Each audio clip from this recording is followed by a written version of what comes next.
নির্বাচনের level playing field তৈরির দাবিতে আজকের এই সমাবেশ এবং মিছিল, এই মিছিলের এ পর্যায়ে বক্তব্য রাখছেন বাংলাদেশ জামাত ইসলামী কেন্দ্রীয় কর্ম পরিষদের অন্যতম সদস্য, ঢাকা মহানগরী উত্তরের সংগ্রামী সেক্রেটারি জননেতা ডক্টর রেজাউল করিম।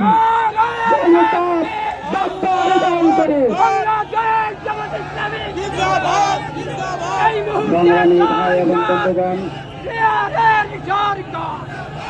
আউযু বিল্লাহি মিনাশ শাইতানির রাজিম। বিসমিল্লাহির রহমানির রহিম। বাংলাদেশ জামাত ইসলামী ঢাকা মহানগরী উত্তরের উদ্যোগে আয়োজিত আমাদের ঐতিহাসিক 7 দফা জুলাই সনদের আইনি ভিত্তিক পিআর পদ্ধতিতে নির্বাচন, একটি লেভেল প্লেইং ফিল্ড তৈরি করার মাধ্যমে আমরা যেই জাতীয় সমাবেশে আমাদের আমির জামাত যেই 7 দফা দাবি দিয়েছিলেন, সেই দাবি বাস্তবায়নের লক্ষ্যে আজকের এই মিছিল পূর্ব সমাবেশের সংগ্রামী ঢাকাবাসী, সম্মানিত নেতৃবৃন্দ, আসসালামু আলাইকুম ওয়া রাহমাতুল্লাহি ওয়া বারাকাতুহু। সংগ্রামী ভাইয়েরা, আমরা কিছুক্ষণের মধ্যেই আমরা মিছিল শুরু করব।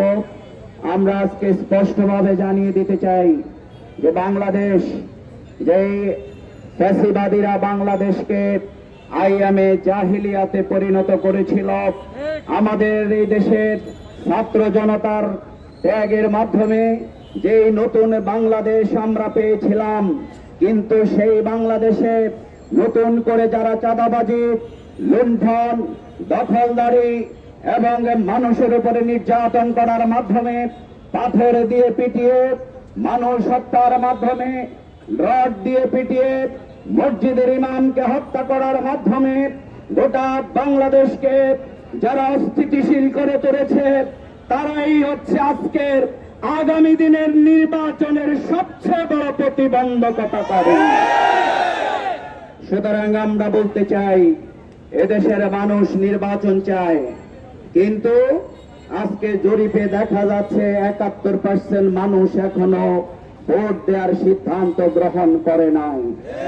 এই ভীত সন্ত্রস্তকর পরিস্থিতি, এই আতঙ্ক তারা তৈরি করেছে। বাংলাদেশের মানুষ জানে, টিআইবি রিপোর্ট করেছে যে একটি দল যারা নিজেদেরকে ভোট ছাড়াই ক্ষমতায় অধিষ্ঠিত মনে করে, তারাই কিন্তু 92% অপরাধের সাথে সম্পৃক্ত।